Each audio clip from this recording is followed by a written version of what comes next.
he also sees humanity as,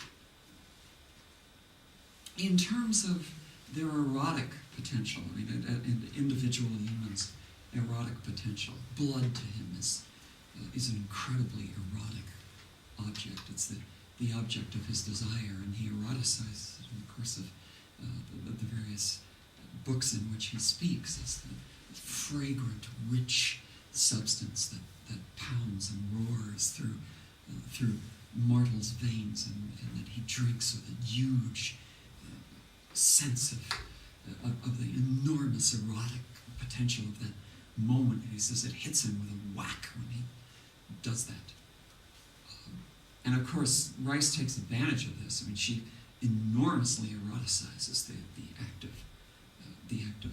taking the blood, the whole sense of vampirism in that regard. And yet Lestat is always himself a tragic being. He sees himself in a tragic light because of the one thing that he can never do. He can never die. And he sees this as ultimately as a flaw. And his vampire nature also keeps him from that deep engagement with the flesh that the mortals around him have. He misses the simple sensations that mortals can have that come with mortality. There's a part in The Tale of the Body Thief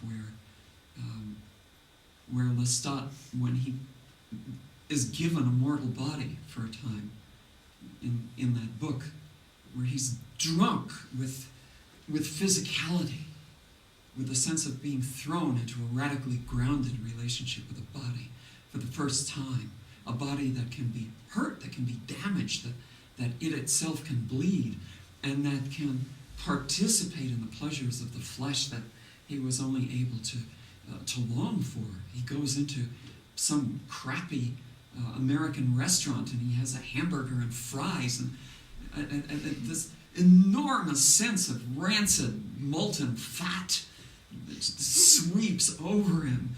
And I'm reading this going, oh God, I'm going to throw up now. And while Lestat is exulting, is caught up in the ecstasy of this horrible tasting stuff because he can taste it, because it fills his nostrils and his mouth and his lungs with this incredibly awful rancid odor, but he can smell it. And that was his joy and his triumph in that moment. So let's think about this character, because I wrote this before Anne Rice wrote The Tale of the Body Thief, and by the time I got around to writing my little bit in The War of Desire and Technology, Lestat was long into being jaded and way into longing for the pleasures of the flesh, not simply for longing for the pleasures of the flesh, but feeling himself to be a tragic character and doomed in the sense that he was,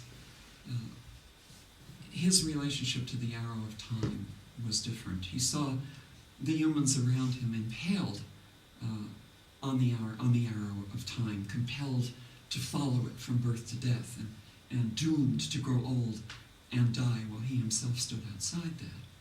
So I said, okay, let's take Lestat. Let's send him to the university. The university I had in mind was UC Santa Cruz, and I put him in the Department of Anthropology, which is where, by the way, any autobiographical sense of this ends, because I was never in the Department of Anthropology. And he gets a Ph.D. in anthropology, and by doing so, he gets a different perspective on what it is that he's doing. He becomes a vampire anthropologist. And partly what he has learned to do thereby is to understand how to theorize his vampire nature. So he no longer goes around saying, I long for this, I long for that. It's an inchoate longing. I cannot articulate it. I don't know what to do. But now he's a theoretician, so he can say it in theoretical terms. So he talks about it, writes about it. But he also understands he has acquired a different vision now. And the issue here has always been, for me, one of vision, the difference between mortal vision and vampire vision. And he has now acquired a kind of immortal vision, which is the anthropological vampiric vision of the way that humanity actually works, which is now he not only sees mortals as trapped in the arrow of time and compelled to move from birth to death in a temporal frame, but he also sees mortals as trapped by the sword of subject position, in which they are compelled not to move in subjective space, trapped by a framework of power.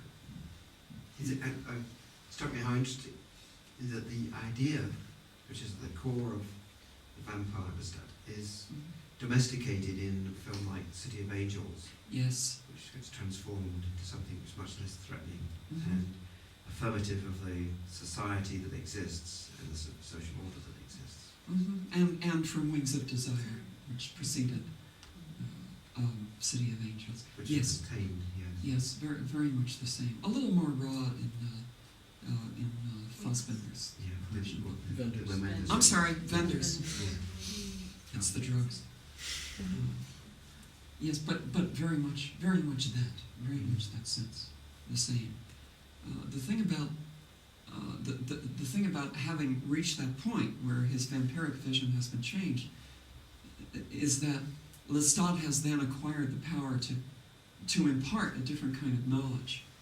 He always had the ability by kissing, and here of course I'm collapsing the phallic intrusion of the vampiric blood drinking with the kiss, because for Lestat they're very much the same. So here we have the kiss as an act of freeing, in the sense that as a vampire, when he kisses those he's drinking blood from, he has the power to grant them the ability to become vampires, to achieve eternal life. In other words, to escape from the arrow of time. But now, because of his theoretical grounding, he's acquired this new vision, this vampiric anthropological vision, and he can look at humans and see the other impalement, the phallic intrusion of subjectivity, in the sense of being locked into a particular subject position, being nailed down in time. The Christian myth of being betrayed from the timeless into the agony of time.